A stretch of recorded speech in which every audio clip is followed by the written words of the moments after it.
குபேர வாசல்னா என்ன? ஜாதகத்துல அந்த குபேர வாசல் வந்து எங்க இருக்கு? கடுமையான உழைப்பு உழைத்தால் தான் 11ஆம் வீடு என்னும் கூடிய லாபஸ்தானத்தை அடையலாம்ங்கிறதுக்கு தான் அந்த 10-11ல் சனி பகவான் வந்து வச்சிருக்காங்க. மேச ராசிக்காரவங்களுக்கு வந்து லாப வீடுன்னு எடுத்துக்கிட்டா சனி காரகம் கொண்டவங்க, சனி சாரம் கொண்டவங்கெல்லாம் பார்த்தீங்கன்னாக்கா இந்த திடீர் அதிர்ஷ்டத்து மேலே நம்பிக்கையை வைக்க மாட்டாங்க. கடுமையான உழைப்பு, இந்த உழைப்பினால் வரக்கூடிய ஊதியத்தை தான் தனக்கு வந்து லாபம்னு எடுத்துக்குவாங்க. ஒரு கணவன் மனைவிக்கும் ஒற்றுமை பலப்பட, திருமண தடை நீங்க அவங்க வழிபடக்கூடிய தெய்வம் பார்த்தீங்கன்னாக்கா, அதே மாதிரி சிம்மராசி அன்பர்களுக்கு இப்போ எல்லாம் அஷ்டம சனியில் இருந்துட்டு இருக்கிறாங்க. அவங்களும் பார்த்தீங்கன்னாக்கா வழிபடக்கூடிய தெய்வம் எடுத்துக்கிட்டிங்கனாக்கா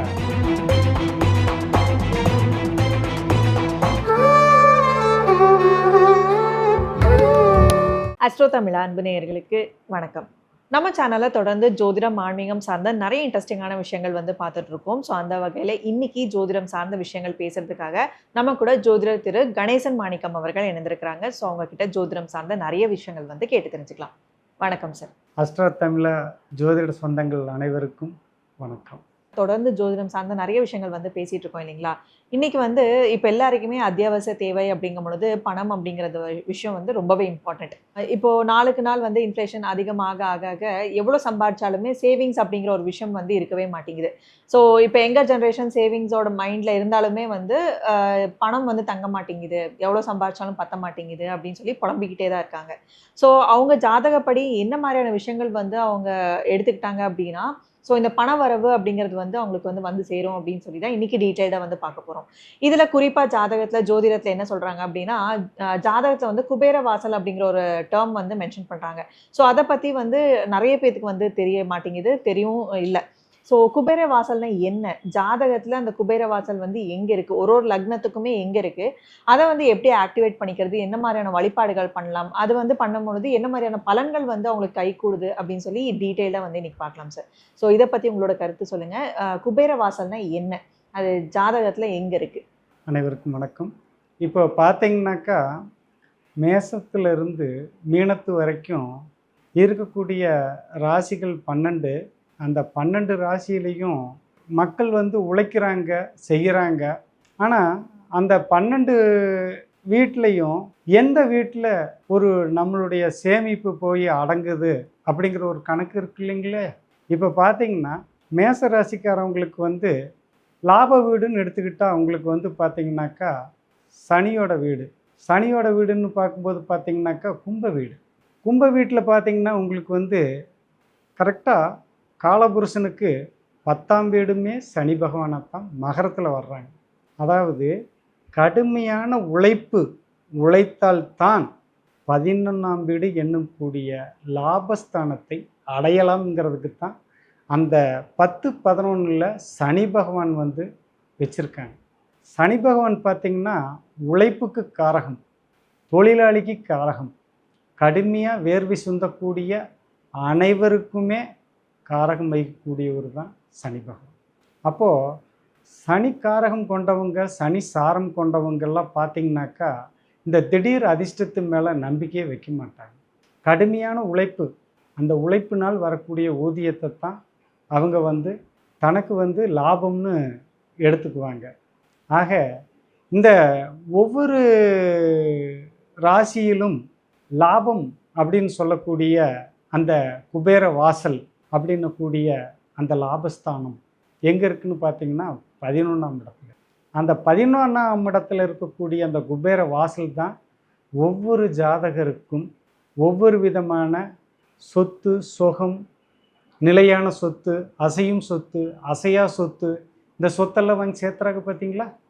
அந்த அபிலாஷைகள், நண்பர்கள் கூட சிலாகிக்கிறது, நான் அங்கே வாங்கி அதை போட்டிருக்கேன், இங்கே வாங்கி இதை போட்டிருக்கேன்னு எப்போ சொல்லுவாங்கன்னு கேட்டிங்கன்னா ஒரு 55-60 வயசுக்கு மேலே சொல்லுவாங்க. அப்போது அந்த 11ஆம் இடம்னு கூடிய அந்த குபேர வாசல் வந்து பார்த்திங்கன்னா மோஸ்ட்லி 55 வயசுக்கு மேலே வரும்போது தான் அது வந்து தனது சந்ததியருக்கு வந்து அதை வந்து அவங்க பூர்வீகம் பண்ணி வைக்க முடியுங்க. இன்றைக்கி வந்து பார்த்திங்கனாக்கா 11ஆம் இடம்னு சொல்லக்கூடிய அந்த கும்பராசி மேசத்திற்கு குபேர வாசலாக வருதுங்க. அதற்கான தெய்வம்னு பார்த்திங்கன்னா குற்றாலத்தில் இருக்கக்கூடிய குற்றாலநாதரும் நற்றுவார் குழலியும் அங்கே இருக்கக்கூடிய சக்தி பீடம் தாயாரும் தான். அப்போது நம்ம அந்த மேசத்தில் இருக்கக்கூடியவங்க வந்து குற்றாலம் போய் குற்றாலத்தில் நீராடி அந்த குற்றாலநாதரை அந்த தாயாரையும் வழிபடும்போது அவங்களுக்குடைய லாபஸ்தானம் வருதுங்க. அதே மாதிரி பார்த்திங்கனாக்கா ரிஷபராசி அன்பர்களுக்கு பார்த்திங்கனாக்கா உங்களுக்கு கரெக்டாக மீனம் வந்து 11ஆம் இடமாக வருதுங்க. அப்போது அந்த மீன ராசிக்காரவங்க வந்து எங்கே போய் வழிபட்டால் செல்வ செழிப்போடு அந்த குபேர வாசலில் அடைய முடியும்னு கேட்டிங்கன்னா மீனாட்சி சொக்கநாதர் வழிபாடு அந்த மதுரையின் மீனாட்சியை வழிபடும்போது சிறப்பாக இருக்குங்க. மதுரை மீனாட்சி வந்து பார்த்திங்கனாக்கா கல்வியில் தடை இருப்பவர்களுக்கும் அங்கு போய் நம்ம வந்து தொழுது வழிபட்டு வரும்போதும் அவர்களுக்கு வந்து அந்த கல்விங்கிறது வந்து ஒரு செல்வம் கிடைக்குங்க. அதுவும் ஒரு செல்வம் தானே. அதே நேரத்தில் கணவன் மனைவி ஒற்றுமைப்பட இருக்கிறதுக்கும் கூடி அங்கே போய் நம்ம வழிபட்டு வர்றது சிறப்புங்க. அதே மாதிரி இந்த மிதுன ராசி அன்பர்களுக்கு வந்து குபேர வாசல் எதுன்னு சொல்லி கேட்டிங்கன்னா நம்ம பழனி திருவாவினங்குடி இருக்கு இல்லைங்களா, அந்த திருவாவினங்குடி முருகன் குழந்தை வேலாயுத சுவாமியோட சன்னதியிலிருந்து லெஃப்ட் சைடில் நேர அந்த அம்மா இருக்காங்க, வடக்க பார்த்து இருக்காங்க. அப்போது அந்த தாயார் வந்து அந்த வடக்கு நோக்கி இருக்கக்கூடிய மகாலட்சுமி கரெக்டாக பார்த்திங்கனாக்கா சுக்கரனுடைய ஆதிபத்தியத்தில் அவங்க இருக்காங்க. எப்படிங்க? சுக்கரனுடைய ஆதிபத்தியத்தில் முருகப்பெருமான் குழந்தை வேலாயுத சுவாமியாக அங்கே உட்காந்துருக்கார் பார்த்தீங்களா, நின்றுட்டு இருப்பார். அவர் வந்து பார்த்திங்கன்னா செவ்வாயுடைய ஆதிக்கத்தில் அவர் இருக்கார். ஒரு கணவன் மனைவியும் ஒற்றுமை பலப்பட திருமண தடை நீங்க ஆக அவங்க வழிபடக்கூடிய தெய்வம் பார்த்திங்கனாக்கா குழந்தை வேலாயுத சுவாமியின் அருகில் இருக்கக்கூடிய மகாலட்சுமி தாயார். வழிபடும்போது பார்த்திங்கனாக்கா செல்வ செழிப்போடு இருப்பாங்க மீனராசி அன்பர்கள். அதே மாதிரி பார்த்திங்கன்னா கடகராசி அன்பர்கள் பார்த்திங்கனாக்கா நம்ம ராமநாதபுரம் அதாவது வந்து ராமேஸ்வரத்தில் இருக்கக்கூடிய சுவாமிகள் ராமசுவாமிகளையும் பர்வதவர்த்தி தாயாரையும் வழிபடும்போது பார்த்திங்கனாக்கா அவங்களுக்கு வந்து அது சிறப்பாக அமையுங்க. அதே மாதிரி சிம்மராசி அன்பர்களுக்கு இப்போ எல்லாம் அஷ்டம சனியில் இருந்துகிட்டு இருக்கிறாங்க. அவங்களும் பார்த்திங்கனாக்கா வழிபடக்கூடிய தெய்வம்னு எடுத்துக்கிட்டிங்கனாக்கா நெல்லையப்பருங்க. நெல்லையில் இருக்கக்கூடிய காந்திமதி நெல்லையப்பரை வழிபடும்போது அவங்களுக்கு சிறப்பை கொடுக்குதுங்க. அதே மாதிரி இந்த கன்னிராசி அன்பர்கள் இருக்காங்க பார்த்தீங்களா, கன்னிராசி அன்பர்களுக்கு பார்த்திங்கனாக்கா அவங்களுடைய குபேர வாசல் பார்த்திங்கனாக்கா அரக்கோணத்தில் இருக்கக்கூடிய நிமிலி பாலா திரிபுர சுந்தரி குழந்தைங்க தாய், அந்த தாய் குழந்தை போய் வழிபடும்போது அவங்களுக்கு சிறப்பு கொடுக்குங்க.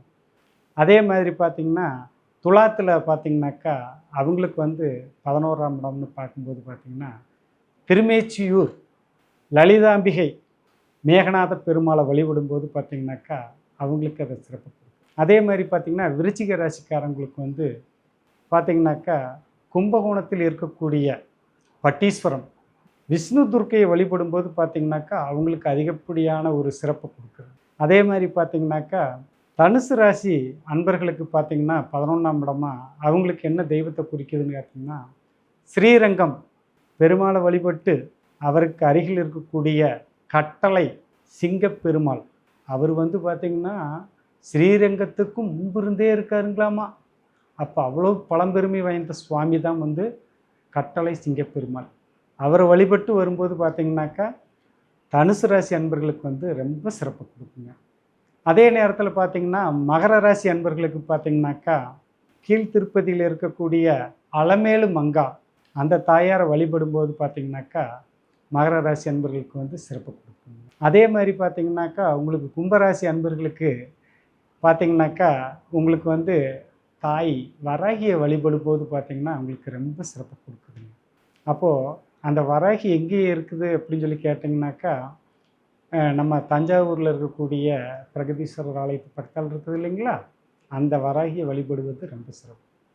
வராகி சொல்லும்போது ஒரு சின்ன ஒரு வரலாறு ஒன்று சொல்லும்போது நேயர்களுக்கு வந்து நல்லா புரியும். நான் பார்த்தீங்கன்னா இந்த காசி போகும்போது அந்த காசியில் இக்கரையிலேருந்து அக்கறைக்கு போய் தான் வழிபாடு பண்ணுவாங்க. அந்த வழிபாடு பண்ணும்போது அந்த போட்டில் போகும்போது அந்த போட் ஓட்டுறவர் சொன்னார், இப்போ நம்ம போயிட்டுருக்கோம் பார்த்தீங்களா இந்த கங்கை நதி, இது நூற்றுக்கணக்கான அடி ஆழம் இருக்குதுங்க. இது உங்களுக்கு பார்த்தா அப்படி தெரியாது அப்படின்னு சொல்லி சொன்னார். அப்போ தான் அவர் வந்து அந்த வராகி வரலாறை பற்றி சொன்னார். அசுரர்களுக்கும் தேவர்களுக்கும் சண்டை நடந்துகிட்டு இருக்கும்போது பார்த்தீங்கன்னாக்கா, அந்த கங்கை நீருக்காகத்தான் அந்த சண்டையே. இந்த நீர் எங்களுக்கு தான் வேணும், எங்களுக்கு தான் வேணும்னு அசுரர்களும் தேவர்களும் சண்டை கட்டிகிட்டு இருக்கும்போது, அந்த சண்டையை தீர்க்கறதுக்கு போனாக்கா தேவாதி தேவர்களாலேயே முடியல. அப்போ தான் பராசக்தியின் அம்சமான வாராகிய, பராசக்தியோட தளபதி வாராகிய தாட்டுறான். தாட்டும்போது அம்மா இக்கரையில் ஒரு கால் அக்கறையில் ஒரு காலை கொடுத்து தன்னுடைய ஆயுதமான அந்த ஏர் கலப்பை எடுத்து ஒரு ஊனி ஒரு கீறுறாங்க. வெட்டி எடுக்கும்போது அந்த கங்கை தண்ணி பூராமே உள்ளே போய் சேர்ந்துருதுங்க. உள்ளே போய் சேரும்போது சிவபெருமான் பார்க்குறாரு, கங்கையை தண்ணி பூரா உள்ளே போயிருச்சு. அவர் பார்த்தா என்னடா நம்ம பராசக்தியோட தளபதியமாக பண்ணினதுக்கு தண்ணி போயிட்டுதே அப்படின்னு சொல்லி இவர் கங்கை பிரவாகத்தை அதிகமாக எடுத்து விட்டு காட்டுறாரு. அப்போவுமே அது உள்ளதானுங்க போகுது. கங்கை பார்த்தீங்கன்னா போக மாட்டேங்குது அதை தாண்டி. அப்போ எல்லாமே அந்த இதுக்குள்ளேயே போயிட்டு இருக்கும்போது எல்லாரும் அந்த வராகி தாய்கிட்ட வழிபட்டு தேவர்களும் அசுரர்களும் தேவாதி தேவர்களும் அந்த தேவியை வணங்கி அந்த கங்கையை வந்து வழிபட சொல்லி வேண்டும் பட்சத்தில் விட்டது தானுங்க அந்த கங்கை. அப்போது அந்த கங்கையின் மேல்கரையிலேயே அந்த வாராகியோட பழமையான கோயில் இருக்குதுங்க. அங்கே போனீங்கன்னா எவ்வளவு கூட்டம், என்ன சமாச்சாரம். அதே நேரத்தில் அந்த கங்கை கரையில் இருக்கக்கூடிய வாராகி தாயை நேரில் தரிசனம் பண்ண முடியாதுங்க. ஏன்னா அவளோட உக்கிரம் இன்னுமே தனியலைங்க. இது எப்படி இருக்குது பார்த்தீங்களா? அந்த வாராகி எளிமையின் தெய்வமுங்க. அந்த தெய்வத்தோட புஷ்பம் என்ன தெரியுங்களா? செம்பருத்தி பூ தானுங்க. அவள் எளிமையின் வடிவம். செம்பருத்தி பூவை தான் கேட்குறா. நாங்கள் செம்பருத்தி பூவை வாங்கி மாலையாக வச்சு நின்றுட்டு இருந்தோம். கூட்டம் பெரிய கூட்டமாக இருந்தது. முன்னாடி வரிசையில் இருந்தவங்க கையில் கொடுத்துட்டு நாங்கள் அடுத்தடுத்த பக்கம் போகிறதுக்கு கால அளவு பாட்டு கொடுத்து போட்டு வந்தேங்க. தேவி எங்களால் பார்க்க முடியல. அப்போது தஞ்சையில் இருக்கிற வாராகிட்ட சொல்லி கண்ணீர் விட்டு அழுத உடனே அங்கே பார்க்க முடியல, இங்கே தரிசிச்சுக்கிட்டேன் அப்படின்னு சொல்லும்போது அங்கே இருக்கிற ஒரு பூசாரி ஐயர் நம்மளுக்கு வந்து சிறப்பு பிரசாதங்களை கொடுத்து அனுப்பிச்சி வச்சார். அதே மாதிரி பார்த்திங்கன்னா மீனராசி அன்பர்களுக்கு வந்து பார்த்திங்கனாக்கா 11ஆம் இடம்ங்கும்போது தெத்துப்பட்டி ராஜகாளி அம்மனுங்க. அங்கே பார்த்திங்கனாக்கா அன்றாட கோச்சார கிரகங்களை வந்து அப்படியே சிலையாக வச்சுருக்குறாங்க. அதாவது கட்டத்துக்கு மாற்றி வைப்பாங்க. கரெக்டாக இப்போ வரைக்கும் இந்த கணிதம் பண்ணி போயிட்டுருக்குறாங்க. அதுக்கு சிறப்பு பூஜைகள் பண்ணித்தான் செஞ்சிட்ருக்காங்க. இன்றைக்கி அந்த வழிமுறை இப்போ வரைக்கும் நடைமுறையில் இருந்துகிட்டு இருக்குதுங்க. ஆக 12 ராசிகளுக்கு உண்டான குபேர வாசலையும் அதற்குண்டான தெய்வ வழிபாடுகளையும் யூடியூப் நேயர்களுக்கு வந்து வழங்கியாச்சு. மேலும் நமது நேயர்கள் செல்வ செழிப்போட எல்லாம் வல்ல இறைவன், நம்ம உலக காக்கக்கூடிய இறைவன் அனைவரையும் காப்பாற்றி கொண்டு மேல் வருவதற்கு அனைவரையும் வணக்கம். ரொம்ப சிறப்பாக வந்து 12 ராசிக்குமே வந்து குபேர வாசல் அவங்க ஜாதகப்படி என்ன மாதிரியான வழிபாடுகள் பண்ணால் அவங்களுக்கு வந்து பணவரவு தனவரவு இதெல்லாமே வந்து கிடைக்கும் அப்படின்னு சொல்லி ரொம்ப அற்புதமாக வந்து சொல்லியிருக்கீங்க. இதில் கோவில் வழிபாடு அப்படின்னு பார்க்கும்போது உங்களோட எக்ஸ்பீரியன்ஸுமே எங்கள் கூட ஷேர் பண்ணதுக்கு ரொம்ப நன்றி. ஸோ நீங்களும் இந்த மாதிரி இந்த கோவில்களுக்கெல்லாம் போய் மறக்க முடியாத எக்ஸ்பீரியன்ஸ் ஏதாவது ஒன்று இருக்கும் இல்லையா? ஸோ அது எங்கள் கூட ஷேர் பண்ணிக்கோங்க. கமெண்ட் பாக்ஸில் உங்களோட கமெண்ட்ஸ் எல்லாமே வந்து எங்களுக்காக ஷேர் பண்ணுங்கள். ஸோ தொடர்ந்து ஜோதிடம் சார்ந்த நிறைய விஷயங்கள் வந்து பேசலாம் சார். நீங்கள் சொன்ன இந்த கோவில்களுக்கெல்லாம் வந்து நம்ம நேர்கள் வந்து அவங்க போய் வழிபாடு பண்ணி அதனோட பலன்கள் வந்து கிடைக்கும் அப்படின்னு சொல்லி ரொம்பவே நம்புகிறோம். ஸோ தொடர்ந்து ஜோதிடம் சார்ந்த நிறைய விஷயங்கள் வந்து அடுத்தடுத்து பேசலாம். ரொம்ப நன்றி.